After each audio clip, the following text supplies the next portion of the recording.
Premier ലീഗിലെ വിശേഷങ്ങളിലേക്കാണ് എല്ലാവർക്കും പോകുന്നത്. പ്രീമിയർ ലീഗിലെ കിരീട പോരാട്ടം ഒന്നും കൂടി മുറുകുന്നു എന്ന് പറഞ്ഞാൽ ഇപ്പോഴും 2 പോയിന്റ് ആഴ്സണൽ ലീഡ് ചെയ്യുന്നുണ്ട് സിറ്റിയേക്കാൾ. സിറ്റിക്ക് ഒരു കളി അഡ്വാൻറ്റേജ് ഉണ്ടെങ്കിൽ പോലും 2 പോയിന്റ് എന്തായാലും ആഴ്സണലിന് അഡ്വാൻറ്റേജ് ഉണ്ട്.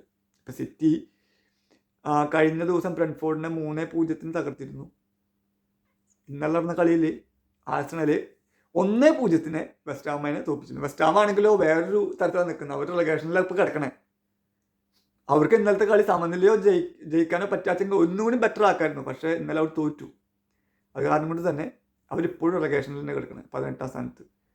പക്ഷേ ആഴ്സണൽ ഇന്നലെ ജയിച്ച കാരണം കൊണ്ട് ആഴ്സണലിനെ 1ാം സ്ഥാനത്ത് 2 പോയിന്റ് ലീഡോട് കൂടി മുന്നേറാൻ ആഴ്സണലിന് കഴിഞ്ഞിട്ടുണ്ട്. ട്രൊസാർഡാണ് 84th മിനിറ്റിലാണ് ട്രൊസാർഡ് വിജയ ഗോൾ നേടിയത്. ഇഞ്ചുറി ടൈമിൻ്റെ 5 മിനിറ്റാണ് ഇഞ്ചുറി ടൈം കൊടുത്തത് ലാസ്റ്റ്. അതിലൊരു 94ാം മിനിറ്റിൽ വിൽസൺ ഗോൾ അടിച്ചതാണ്. അത് ആഴ്സണൽ താരങ്ങൾ അപ്പീൽ ചെയ്യുന്നു. അത് നമ്മുടെ ഡേവിഡ് റയനെ ഒബ്സ്ട്രക്ട് ചെയ്യുന്നു എന്നുള്ളൊരു കാരണത്തിൽ അത് അപ്പീൽ ചെയ്യുന്നു. അത് വാർന്നു വെക്കുന്നു. അവസാനം ആ ഗോൾ അലോ ചെയ്ത് നിഷേധിക്കുന്നു. കാരണം ആ ഗോൾ വരുന്ന സമയത്ത് നമ്മുടെ വെസ്റ്റ് ഹാമിൻ്റെ ഒരു കളിക്കാരൻ്റെ കയ്യെ ഡേവിഡ് റയയുടെ കഴുത്തിൻ്റെ ഭാഗത്ത് ഇങ്ങനെ പോയിട്ടുണ്ടായിരുന്നു. അത് കാരണം ഡേവിഡ് റയക്ക് അത് കൃത്യമായിട്ട് അത് ഡിഫെൻഡ് ചെയ്യാൻ പറ്റിയില്ല എന്നുള്ള വാദം ഉള്ളത് കൊണ്ട്, അത് ക്രിസ്റ്റൽ ക്ലിയർ ആയിട്ട് അതിൽ കാണാവുന്നത് കൊണ്ടും റഫറി അത് അലോ ചെയ്തു. ഗോൾ അനുവദിച്ചില്ല.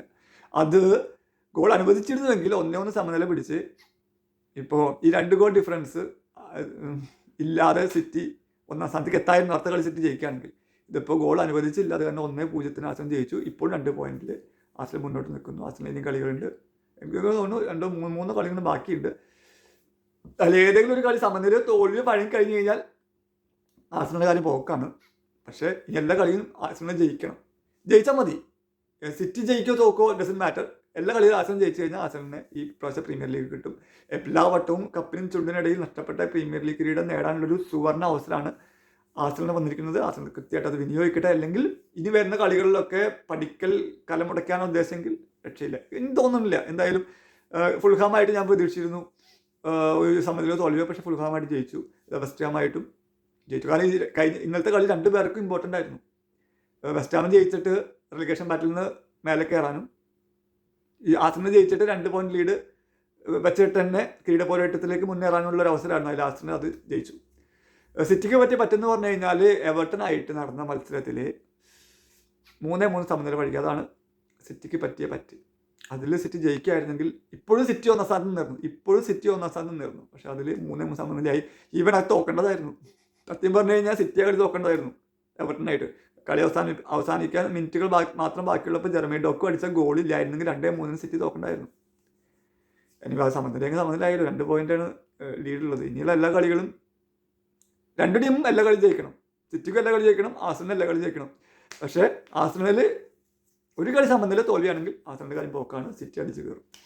അതൊക്കെയാണ് കിരീട പോരാട്ടം ഒന്നുകൂടി ഫോട്ടോ ഫിനിഷിലേക്ക് കടക്കുകയാണ്.